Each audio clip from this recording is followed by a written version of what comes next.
Ya, pemirsa, pemanfaatan teknologi digital terbukti mampu meningkatkan kemampuan produksi dan daya saing sektor usaha di berbagai negara termasuk Indonesia.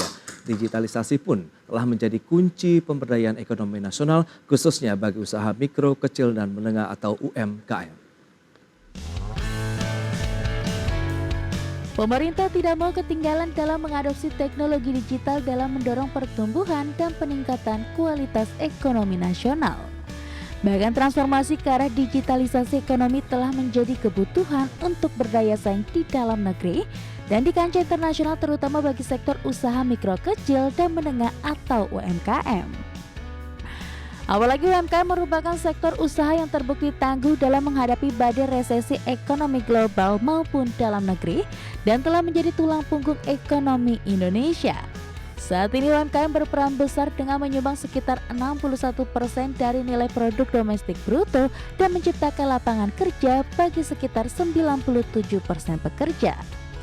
Kementerian Koperasi dan UKM telah menelurkan gagasan UMKM Go Digital guna membantu UMKM dalam meningkatkan efisiensi bisnis, akses pasar, dan daya saing. Dan di tahun 2024 ini, Menteri Koperasi dan UKM telah menaikkan jumlah UMKM yang akan terdigitalisasi menjadi 40 juta UMKM. Dan Kadin Indonesia sebagai wadah pelaku usaha nasional telah mengakselerasi digitalisasi UMKM Indonesia sebagai salah satu strategi dari pilar kesejahteraan dalam peta jalan Indonesia Emas 2045 yang disusun oleh Kadin Indonesia. Kadin Indonesia juga telah membangun kemitraan inklusif dengan berbagai pemangku kepentingan berdasarkan prinsip inclusive closed loop. Prinsip ini melibatkan integrasi seluruh rantai nilai ekonomi dari hulu ke hilir yang dikelola melalui sistem digital. Langkah ini adalah bagian dari upaya perubahan dan terobosan yang lebih efisien untuk meningkatkan skala usaha, produktivitas, kualitas, dan nilai tambah bagi UMKM. Dari Jakarta, Tim Liputan IDX Channel. Ya, pemirsa, untuk membahas tema menarik kita kali ini, digitalisasi kunci pemberdayaan ekonomi nasional, dan sudah hadir bersama saya di studio IDX Channel dengan Bapak Firly Ganinduto, beliau adalah Wakil Ketua Umum Bidang Komunikasi dan Informatika Kadin Indonesia. Selamat pagi Mas Firly. Pagi. Terima kasih atas kehadirannya hari ini di studio. Ini menarik kalau kita bicara digitalisasi ya. Kalau review terlebih dulu dari Kadin begitu terkait dengan perkembangan digitalisasi Indonesia khususnya begitu ya, untuk di bagian ekonomi nasional seperti apa sih saat ini? Ya, jadi kalau misalnya kita lihat landscape ya, bicara kita landscape digital di Indonesia ini cukup berkembang dengan pesat ya. Oke. Beberapa faktor yang mendrive ini. Yang pertama tentunya COVID-19 kemarin. Jadi banyak behavior atau kebiasaan-kebiasaan kita itu yang berubah gitu, termasuk salah satunya digitalisasi. Jadi banyak kayak misalnya meeting online, terus transaksi online dan lain sebagainya, sehingga sektor-sektor kayak misalnya e-commerce, terus fintech, terus edtech sama health tech itu berkembang pesat gitu. Dan penetrasi di internet penetrasi internet di Indonesia ini juga lumayan pesat gitu loh. Karena tadi yang saya sampaikan itu bahwa populasi atau demografi Indonesia ini kan rata-rata muda-muda gitu ya, di 29-30 tahun itu rata-rata, sehingga kapabilitas mereka untuk menerima gitu kan kemajuan teknologi ini cepat gitu, cukup cepat mengadopsi teknologi ini, sehingga memang harus dibarengi oleh kesiapan infrastruktur dari semua pihak gitu, untuk mensupport daripada kegiatan digital ekonomi ini. Oke, kalau dari dunia usahanya sendiri Anda melihat literasi digitalnya begitu dari pelosok-pelosok negeri ini, sehingga kan kita bicara mengenai sektor penopang ekonomi Indonesia, UMKM lah begitu. Apakah sudah bisa benar-benar sesuai harapan begitu literasi yang diberikan ataupun yang sudah mereka lakukan sampai saat ini, atau belum sih? Kalau misalnya sesuai dengan harapan ya saya harus bicara belum sesuai harapan gitu loh, karena ini adalah suatu target kan. Jadi seperti yang kita lakukan di Kadin gitu ya. Kadin ini kan sebagai organisasi induk industri atau dunia usaha ini kan kita bukan hanya berfokus terhadap usaha pengusaha yang yang sudah established gitu, tapi kita juga fokus terhadap bagaimana kita bisa menaik kelaskan UMKM gitu. Nah, salah satu programnya itu yang memang saya dorong itu adalah bagaimana digitalisasi ini sebagai enabler kepada UMKM di Indonesia gitu loh. Nah, ini program-program ini yang terus kita jalankan agar UMKM naik kelas ini dapat terjadi gitu loh. Naik kelasnya ini bagaimana? Kita ingin melihat bagaimana UMKM ini bisa mengembangkan pasarnya melalui media misalnya e-commerce untuk dapat meningkatkan penjualannya mereka. Contoh. Yang kedua itu bagaimana UMKM ini dapat dibantu oleh teknologi dalam melakukan aktivitas kegiatan sehari-harinya. Contoh misalnya pembukuan lah, terus mungkin supply chain dan lain sebagainya gitu, sehingga membantu mereka itu mempermudah untuk melakukan kegiatan gitu loh. Jadi hal-hal ini yang kita dorong tuh dari Kadin, kita berikan mereka pelatihan gitu loh untuk mempersiapkan mereka agar dapat meningkatkan penggunaan teknologi untuk melakukan kegiatan sehari-harinya mereka. Nah itu dia, dari sisi kesiapan, kemudian kemampuan dari pelaku usaha ataupun UMKM-nya sendiri, begitu apakah sudah cukup cukup cepat begitu ya, menyerap begitu dari kemampuan teknologi ini? Ya, nah jadi ini pertanyaan menarik. Jadi memang satu sisi kita pelaku UMKM itu memiliki tantangan gitu. Jadi tantangan internalnya itu adalah bagaimana mereka itu bisa menghadapi teknologi untuk dan meyakinkan dari sisi internalnya mereka gitu, dari supply chain dan lain sebagainya. Sebagai contoh kayak misalnya saya waktu itu turun di Wonosobo ya dalam acara Kadin Impact Awards. Jadi kita melakukan kegiatan itu untuk menilai program-program Kadin di daerah gitu. Nah, saya turun ke Wonosobo, saya berbicara dengan pedagang kaki lima di pinggir Gunung Dieng itu. Waktu itu es cendol kalau nggak salah ya saya bicara, dan saya tanya kepada si ibu ini, Bu bisa nggak terima pembayaran KRIS? KRIS sebagai fintech ya, untuk pembayaran digital. Bilang bisa, oke, saya bayar KRIS atau saya bayar cash. Nah si ibu itu menarik jawabannya. Ketika saya tanya itu, beliau itu menjawab lebih baik cash. Loh kenapa Bu? Kan ibu udah ada KRIS-nya. Karena gini Pak, karena ketika saya belanja ke pasar atau membeli bahan-bahan material dan segala macam itu, dia pedagang yang lain itu masih menggunakan cash. Masih transaksi cash. Nah artinya apa? Artinya kesiapan itu ada, tapi supporting ekosistemnya ini masih belum memadai gitu loh. Nah sehingga mungkin perlu ada terus dilakukan awareness atau sosialisasi mengenai teknologi, penggunaan teknologi baru ini. Nah peran Kadin di daerah, kemudian dengan pemerintah daerah, apakah bisa dioptimalkan kalau kita bicara tadi untuk literasi masyarakat, kita membangun ekosistem digital begitu? Kalau saya mungkin belum bisa bicara atas nama pemerintah, tapi kalau misalnya atas nama Kadin, kita optimalkan itu selalu, di mana kita selalu mensosialisasikan dan memberikan awareness itu setiap kegiatan Kadin di seluruh Indonesia gitu. Jadi kita selalu berkomunikasi terhadap Kadin daerah, daerah provinsi, kabupaten dan lain sebagainya.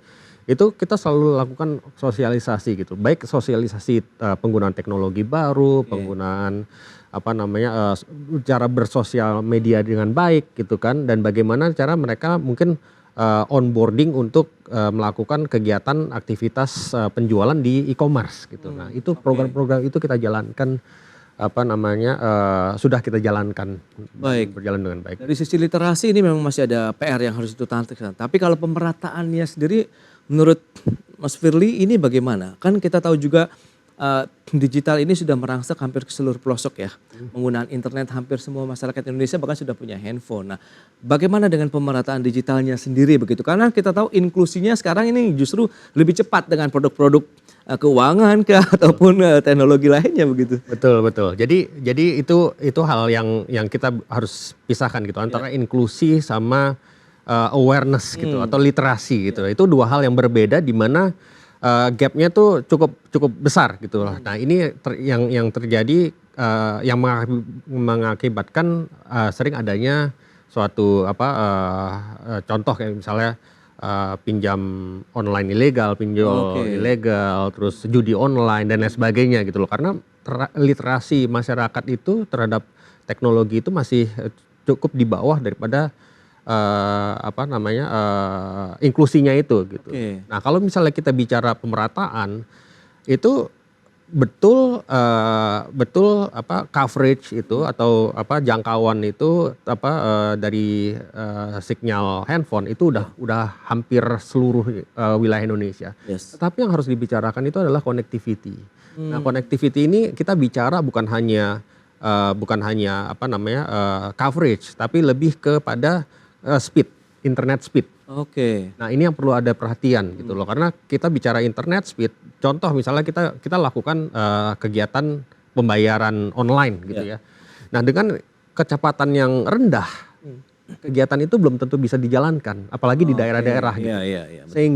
Sehingga apa namanya kesiapan digital itu di kota besar itu lebih siap daripada di kota-kota besar di Indonesia, itu lebih siap daripada di kota-kota kecil lainnya daerah. Nah, ini yang harus menjadi perhatian juga kepada kita semua, pemerintah, sektor usaha juga, dari industri juga gitu. Dan Kadin juga menyiapkan program ini gitu, di mana kita akan menyambungkan daerah-daerah terluar ini terhadap jaringan internet gitu. Jadi kita ada program kerjasama antara Kadin Indonesia sama Kadin daerah. Gitu. Oke, dan itu seperti apa optimalisasinya dan realisasinya? Karena kan memang ini bisa menjadi booster untuk menggerakkan ekonomi. Tadi kalau kita bicara mengenai pemanfaatan teknologi digital untuk mendorong geliat ekonomi nasional begitu kalau kita lihat secara luas. Iya. Jadi ya memang kalau misalnya kita lihat digitalisasi ini penting ya dalam hal meningkatkan suatu ekonomi baru gitu. Oke. Karena ekonomi digital ini kontribusinya itu sudah mencapai 8% dari total GDP. Oh, oke. Yang dimana kita perkirakan akan mencapai 18% di tahun 2025-2026 gitu. Jadi suatu suatu sektor yang perlu kita perhatikan ke depannya gitu loh. Perhatikannya terutama untuk dalam hal penyiapan infrastruktur gitu kan, mungkin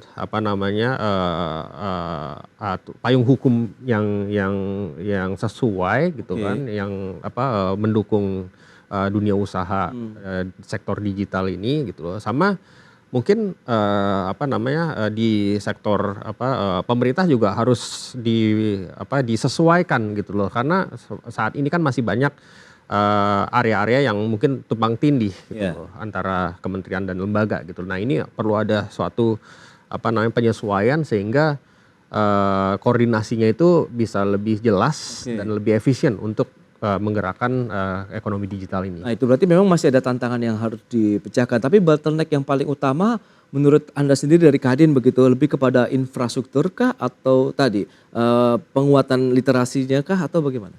Menurut saya dua-duanya harus paralel. Jadi infrastruktur juga harus diperkuat, gitu kan. Literasi juga harus berbarengan semua dilakukan. Baik, itu dia ya. Berarti literasinya juga harus kuat, infrastrukturnya juga mendukung. Jadi ini paling tidak digitalisasi yang benar-benar bisa termanfaatkan dengan baik ya untuk menopang ekonomi nasional. Baik, kita kan bahas lebih lagi seperti apa sih nanti upaya meningkatkan skala kemudian produktivitas dari sektor usaha di Indonesia dengan pemanfaatkan teknologi digital. Kita bahas nanti di segmen berikutnya. Kita akan jeda dulu sebentar pemirsa. Kami segera kembali.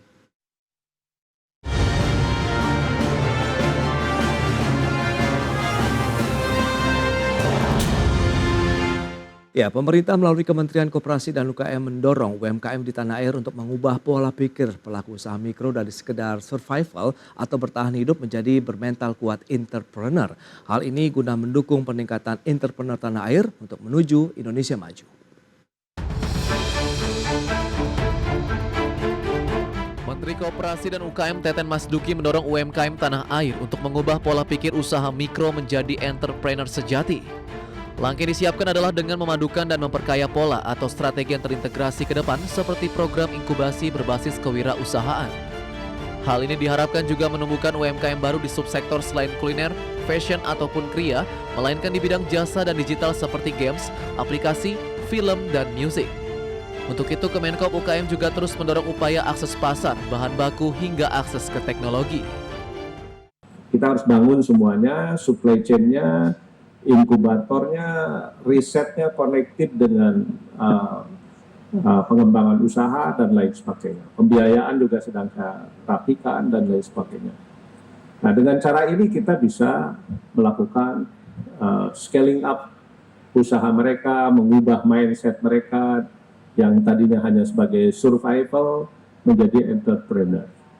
Di sisi lain, program inkubasi atau pendampingan usaha mikro terus digenjot pihaknya dari hulu hingga hilir, di mana program pendampingan usaha mikro mandiri ini bertujuan untuk memberikan akses dan ruang bagi pelaku usaha mikro dalam meningkatkan skills serta kemampuan entrepreneurial dan manajerialnya, termasuk akses untuk sertifikasi produk hingga akses perbankan maupun lembaga keuangan. Dari Jakarta, Adi Firmansyah, IDX Channel. Baik pemirsa, kita akan lanjutkan kembali perbincangan menarik ini bersama dengan Bapak Firly Ganinduto, Wakil Ketua Umum Bidang Komunikasi dan Informatika Kadin Indonesia. Baik, Mas Firly, kita akan lanjutkan kembali. Tadi sudah disampaikan beragam upaya khususnya dari Kemenkop UKM begitu untuk membangun ekosistem digital untuk meningkatkan tadi kemampuan UMKM kita begitu, usaha mikro tidak hanya menjadi survival tapi benar-benar jiwa entrepreneurnya juga tumbuh. Nah, Anda melihat bagaimana? Apakah digitalisasi ini bisa menumbuh kembangkan juga semangat berusaha dari pelaku UMKM kita atau bagaimana nih? Iya, menurut saya iya, jawaban singkatnya yes, you can do that. Tapi kita harus melihat bahwa teknologi ini dianggap sebagai enabler. Jadi artinya ini adalah tools gitu kan. Okay. Tools di mana para UMKM itu bisa meningkatkan produksinya mereka, bisa mempermudah kegiatan operasionalnya mereka, bisa melebarkan jangkauan pasarnya mereka dan lain sebagainya gitu loh. Itu harus kita lihat bersama, sehingga perlu ada dilakukan suatu pelatihan-pelatihan gitu kan, pelatihan-pelatihan terhadap mereka gitu, karena mereka itu kan harus diberi suatu pelatihan sehingga mereka bisa menggunakan tools itu dengan baik gitu loh. Jadi kalau misalnya kita memperalat mereka juga harus tahu bagaimana cara menggunakan teknologi ini dengan baik gitu kan. Karena di setiap kebaikan pasti ada kemudaratan, misalnya dari setiap tools ini juga pasti akan ada sisi jeleknya gitu. Nah, ini bagaimana kita bisa mengedukasi mereka bukan hanya untuk bagaimana menggunakan alat ini, teknologi ini dengan baik, tapi bagaimana mereka juga dapat terhindar dari sisi buruknya daripada penggunaan teknologi ini gitu. Nah, ini yang kita lakukan juga di Kadin. Jadi kita terus lakukan pendampingan gitu. Kita ajak pemerintah juga untuk melakukan suatu pendampingan kepada UMKM gitu. Jadi kita bukan hanya UMKM yang kita dampingi, tapi kita juga beri mereka itu pendampingan dengan pengusaha-pengusaha yang lebih besar gitu loh, agar mereka itu dapat menularkan gitu, atau dapat dalam arti menularkan, mereka dapat memberi pelajaran kepada si UMKM bagaimana cara beroperasi dengan baik, serta memberi kesempatan si UMKM ini untuk memberikan kesempatan untuk supply barang mentah dan lain sebagainya gitu loh. Jadi terlibat dalam rantai pasok lah ya berarti. Kita libatkan mereka gitu loh. Jadi kita bentuk suatu ekosistem yang close loop ekosistem di mana mereka ini juga akan saling mendukung gitu dari kegiatan usaha ini. Nah, bicara mengenai strategi untuk meningkatkan skala usaha, kemudian produktivitas, kualitas serta nilai tambah bagi UMKM-nya sendiri ini, menurut Anda akan seperti apa dengan memanfaatkan tadi teknologi digital yang saat ini sudah merambah hampir ke semua sektor dan sendi-sendi kehidupan manusia di Indonesia begitu? Jadi sekarang ini kalau misalnya kita melihat perkembangan teknologi mulai dari misalnya fintech, mereka bisa dapat akses untuk pendanaan bagi mereka yang unbankable gitu loh. Jadi yang belum memiliki track record baik di perbankan, mereka dapat akses ke ke fintech, tentunya yang legal ya. Terus kemudian kita lihat perkembangan teknologi ini dari sisi AI misalnya. Nah, dari AI ini kan juga ini suatu revolusioner yang cukup dahsyat gitu loh, di mana mungkin para pengemuka dunia ini memprediksi bahwa revolusi AI ini lebih dahsyat daripada revolusi internet gitu. Oke. Jadi kalau misalnya kita lihat AI secara simple, secara sederhana aja gitu loh. Kita bagaimana kita bisa memanfaatkan data-data ini dari AI ini untuk menghasilkan suatu produksi barang yang lebih bisa diterima di pasar gitu loh. Jadi hal-hal teknologi ini mungkin bisa akan mempengaruhi, dapat membantu para UMKM ini untuk dapat melakukan kegiatan mereka untuk lebih baik gitu kan. Oke. Nah, terus kemudian berikutnya itu adalah akses kepada pasar internasional, bukan hanya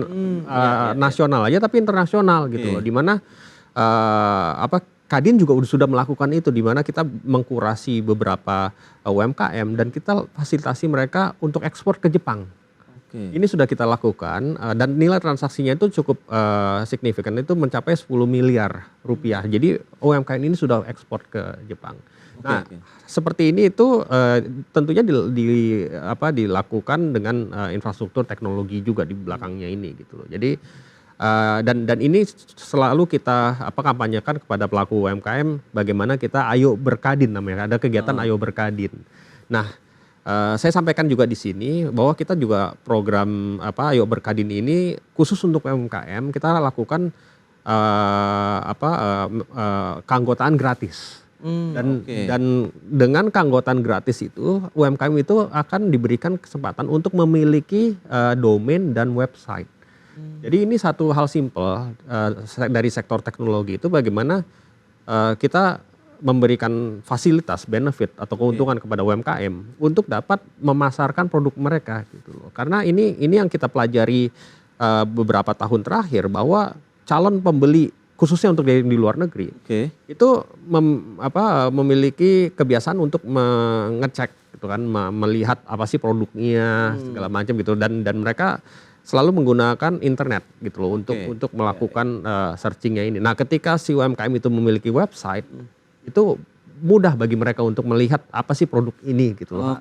As simple as website. Verifikasi dan lain-lain ya terkait dengan kualitas barang, desain dan lain-lain itu difasilitasi. Tapi dengan dukungan seperti ini bagaimana respon dari UMKM kalau pemanfaatan tadi? Karena kan ini menarik, kita bisa memasarkan produk UMKM kita bahkan sampai ke luar negeri tadi dengan menggunakan fasilitas tadi. Betul. Ini terus terang memang positif responnya. Jadi kita terus akan menggalakkan ini dan bukan hanya ke Jepang aja. Jadi nanti kita akan melebarkan kerjasama kita dengan melalui kadin-kadin bilateral kita untuk men-establish connection ini gitu. Jadi ketika koneksi itu terjadi, UMKM itu akan siap untuk melakukan ekspor. Baik, dan kita tahu juga Kadin sudah meramu ada peta jalan Indonesia Emas 2045. Nah, ini mungkin bisa dijelaskan update implementasinya sudah sejauh mana ini Mas Firly, karena tadi digitalisasi ini benar-benar bisa termanfaatkan dengan baik. Betul, jadi Indonesia Emas ini adalah suatu inisiatif dari Kadin. Itu bagaimana kita merangkul setiap stakeholders. Jadi mulai dari sisi sektor edukasi, sektor industri tentunya, dari pemerintah dan sektor agama juga gitu. Jadi kita konsolidasi semua masukan dari seluruh sektor itu untuk merumuskan bagaimana kita bisa mencapai Indonesia Emas di 2045. Dan sosialisasi ini sudah kita lakukan kepada 60 kementerian dan lembaga. Sudah kita sosialisasikan dan ke 55 mitra di luar negeri.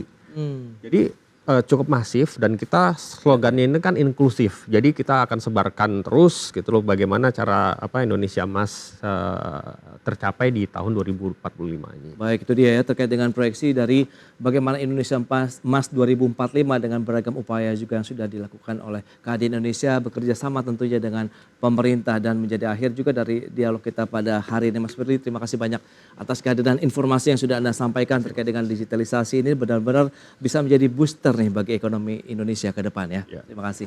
Baik pemirsa, 1 jam sudah saya menemani Anda dalam Market Review. Perbaharui terus informasi Anda hanya di IDX Channel, your trustworthy and comprehensive investment reference. Karena urusan masa depan harus terdepan, aku investor saham. Sampai jumpa.